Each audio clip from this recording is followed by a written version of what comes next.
Alright guys, so we have lots to cover today. If you are new to the channel, consider subscribing because I give you all the latest updates, so you do not want to miss out. Again, new here, consider subscribing. Lots to cover. This place that you are seeing right on the screen, Ilania, I will talk about this, but looks like this area was pounded by Hezbollah.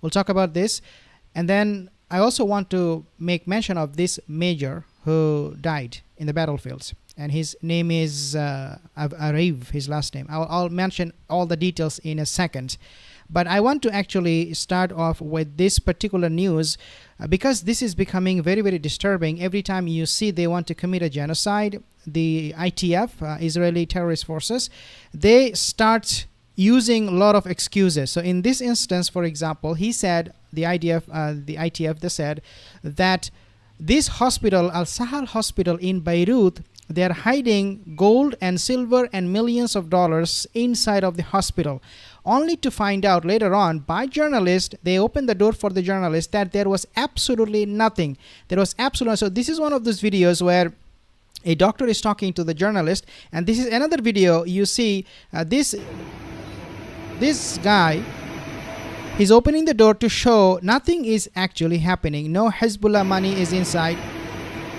and there is absolutely no stash of money or weapon or anything that ITF, they're claiming that this hospital is hiding. Sahel Hospital opened its doors to hundreds of journalists following Israeli accusations that Hezbollah was storing hundreds of millions inside. Hundreds of millions, quote unquote, hundreds of millions. That's what these liars ITF said, that this hospital. So again, why they're doing this? Well, this is a, if you like, a setup for the entire world to really justify or keep silent about their bombing in hospitals, just like what they did to Al-Shifa hospital in Gaza. They said Hamas soldiers, they were hiding inside the hospital, only to find out there was really nobody. And the hole they showed where they said this is where the Hamas fighters are hiding, there was really no hole. And Al Jazeera and many other news outlets who were allowed at that time, Al Jazeera was not banned at that time in Gaza, they proved with example by going on the ground, by showing that this is not a hole, this is not for Hamas, and these are all made up. Therefore, every time before they commit a genocide, well, the easiest way to kill people is really in the schools and hospitals. And so there is really, Yahya Sinawar, he was not in the tunnel, he was in the building, he was fighting with these diaper armies. But then what they say, oh, he was in the underground. And even in United States and Israel, they made this propaganda video where they said the Yahya Sinawar, we have tried to detect him through ground penetrating radar. Can you imagine? I mean, this is what they want us to believe, that he was hiding, and so they had to use a special technology to find him inside the tunnels. He's like a rat? No, he was a lion. This is how he died.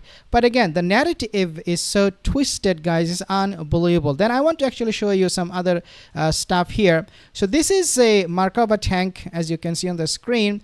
6 of them, according to one report, 6 of them got destroyed or decimated by anti-tank missiles so far today, just in one day by Hezbollah in Lebanon. Lebanon is becoming the graveyard of Merkava. Now, this is important because the anti-tank missiles is one of the most feared missiles, anti-tank missile by the ITF, the terrorists. Why? Because they have no answer to this kind of anti-tank missiles, and it caused a lot of damage, and it also cost them a lot of money because these tanks are very, very expensive. Nevertheless, since this invasion started, not the Gaza war, but Lebanon invasion, 17 of this Merkava tank was decimated by Hezbollah, and more to come. I'm pretty sure about that. Now, obviously, when we talk about all of these things, the attack is intensifying every single day. So in addition to now attacking Mossad headquarters, Hezbollah has now pounded missiles on highly secure Ilania military base in northern Israel, Galilee. So the map that I just showed you, this is the map. This is the map. this is where they're pounding. In addition to the Mossad headquarters, they're now also targeting many other places of the Israeli military bases. So this is a military base. If you zoom out, you can see where it is located. And this military base, again, came under a tremendous attack by Hezbollah. So my question to ITF is, where is your victory lap, the one you took after you said Hassan Nasrallah was eliminated, we have won the war? I mean, the way they portrayed the whole thing was as if they had any credit in eliminating him. We know how they killed him, through deception. We know that, and I explained to you in my other videos. So this place, Ilania, was pounded after Mossad headquarters, and in total, this is coming in another news that says 6 Israeli Merkava tanks have been destroyed by Hezbollah today, the most in a single day so far. I mean, the war is not even over, and they are counting huge losses. So this is one of those Merkava tanks, and looks like this is actually an actual picture of a tank getting completely decimated. So this is exactly the picture that you're looking at. Now let's talk about this doofus. His name is Aviram Hariv. Take a look at his face, this rat's face. He went to, he's a reservist, he's a major. He went to Lebanon to fight. And fight what? Women and children? The diaper army. He is 43 years old. In another report, it said he's 42 years old. And what happened is this guy went in and he got completely decimated. And rabbi, he's actually a rabbi, so to me it looks like he's from the ultra-Orthodox Jew who is serving in the Israeli military right now. Well, that is because they have no more soldiers left. I mean, Israel is running out of manpower. I'm not saying Israel doesn't have any soldier. Don't quote me, because a lot of people, they do. But I'm saying is that they're facing huge shortage and challenge when it comes to recruiting new members. So this guy is a 43 years old. Believe it or not, he has 6 children. 6 children. I mean, why would you go and kill more children? You have your own kids. Do you not have any shame going to kill children in Lebanon? And of course, it also means in Gaza, because once you go to a country, you also support your army causing genocide in another country. So same thing. Now, I want to actually talk to you about this thing I did not know. Saudi Arabia, they are becoming so ridiculous. You cannot fight, you cannot save the people of Palestine, the people of Gaza. At least you need to really keep it quiet, right? But no, they are not keeping it quiet. Do you know what he did, MBS and the Saudi Arabia government? They have a channel, it's called MBC. And 2 days ago, they broadcasted a video showing Yahya Sinawar is a terrorist, Hassan Nasrallah is a terrorist. Okay, I don't know how they want to see it. That's their problem. But at least keep it quiet, because the popularity of Yahya Sinawar is increasing, and he's being considered to be the lion, a legend. And you have a Muslim country, Saudi Arabia, calling him a terrorist, just like what the Zionists do. What is the difference between Saudi Arabia and Israel? I don't know. So MBC channel, they were ransacked. The militias that went in and they destroyed it. And the government, Iraqi government, they have now issued a decree. They are saying we are going to confiscate the license of this new MBC channel. And so they will be done doing in whatever they're doing in Iraq. So that's what is happening right now. They are banned again because they call Yahya Sinawar and Hassan Nasrallah as terrorists. I mean, keep it quiet, man. You cannot save the people of Gaza. At least keep it quiet.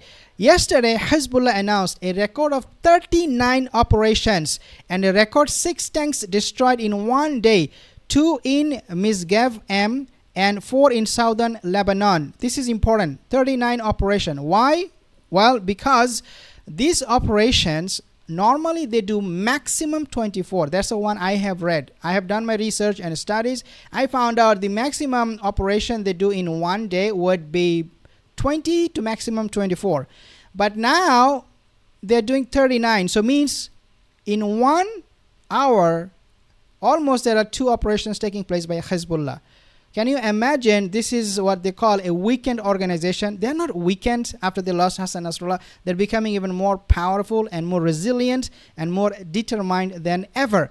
39 operation, guys. It takes a lot of manpower and weapon, and you can imagine they do cost money, in other words, and also manpower, but nevertheless they have no problem with that. Now this is I don't know if I should show you guys this picture, but this is where a Merkava tank was destroyed this morning. So total of 70 Merkava tank are being now decimated by the resistance force. So again, inevitable defeat. As I said, this is not looking good for Israel whatsoever. Now I want to actually share with you some other news. Israel's commander funeral was attacked. So if you do not remember, Ehsan Desky, right, the guy who was killed, high-ranking officer. Remember that I reported on this one. So this came on Times of India, and this is his coffin. Okay, so they were carrying his coffin to the graveyard. All of a sudden, they found out Hezbollah launched rocket attacks on his dead body. Okay. Okay, maybe I should not be laughing, because we should respect the dead bodies. But, well, I mean, ITF, they don't respect anything.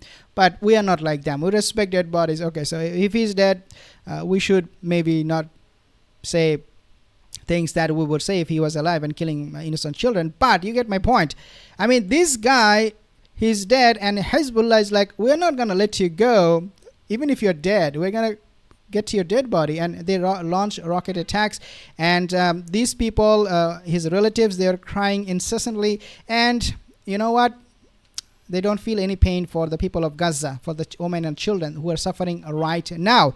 Now we have another report that said that Israeli forces come under ferocious attack in Gaza because of Hamas is intensifying Sinawar storm, quote unquote. Sinawar storm will destroy Israel, warns Hamas.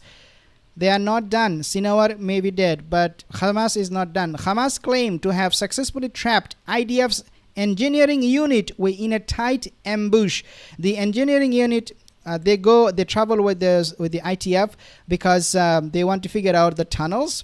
So every time they go with the soldiers, because they are not professional military, it is easy for them to be targeted by Hamas, and this is what they do. Al-Qassam fighters used Al-Yasin 105 shell to launch attack on Israeli soldiers, and including those engineers who traveled with them to commit more massacre and more harm. Hamas claimed that attack left, quote unquote, left the crews of Zionist vehicles dead and wounded. Can you imagine if they had reported us with the right number, the accurate number? How many would they have reported? Like in one day, ITF would have said we lost at least 10, 20, 30, but we don't hear those numbers at all. But then the question is how they are conducting these wars. Well, through air support. The operation by Hamas was carried out west of Jabalia camp in north of Gaza. Now Jabalia camp, they want to clear out that area. The ITF, the terrorist forces, they want to clear that area out. Why? Because they believe that Hamas is gaining all their strength from this camp. We cannot defeat Hamas only because of the camp. We cannot defeat Hezbollah only because of his hospitals. I mean, this is how ridiculous it is getting. We have to go back to the camp. We have to kill those people who are living in the camp, because this is where Hamas is. Why they are so confused? Well, that is because they know they cannot win against Hamas.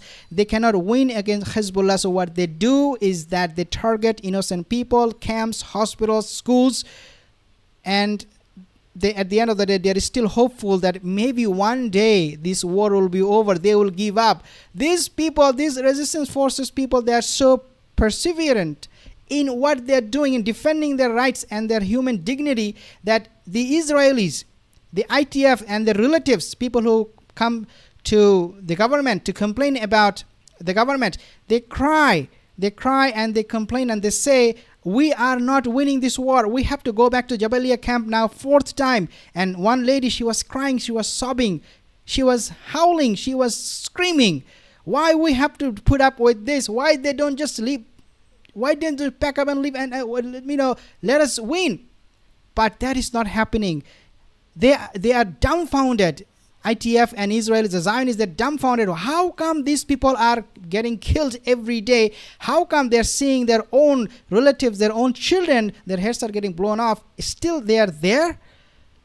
Why? They don't understand, guys. And one rabbi, he actually mentioned that the Muslims cannot be defeated because of two things. Number one is prayer, and two things. Number one is prayer, and the second one is their decency, their modesty. They are being especially protected by God. This is what the rabbi said. I will actually make the video, or maybe publish the video in a second. So this war is becoming an endless war, and this is what it is being said. How Palestinian resistance guerrilla tactics frustrate Israeli forces. So this is exactly what I just said, that this is becoming so much of a pain. The fighters, take a look. The fighters emerge briefly in small units to booby-trap buildings, set roadside bombs, attach mines to Israeli armored vehicles, or fire rocket-propelled grenades at Israeli forces before attempting to return underground, the paper said. Okay, so this is like a guerrilla warfare right now, obviously, without a shadow of a doubt. From the very beginning, it was a guerrilla warfare because Hamas doesn't have a professional army unit, they do not have air base, they do not have naval forces, nothing. So it had to be a guerrilla warfare. But the way it is being conducted by Hamas is something Israel was not prepared for, and they are seeing it right with their own eyes that these people cannot be defeated. So what they do, they kill as many as they can. These genocide maniacs, they are not done killing innocent people. Don't go anywhere.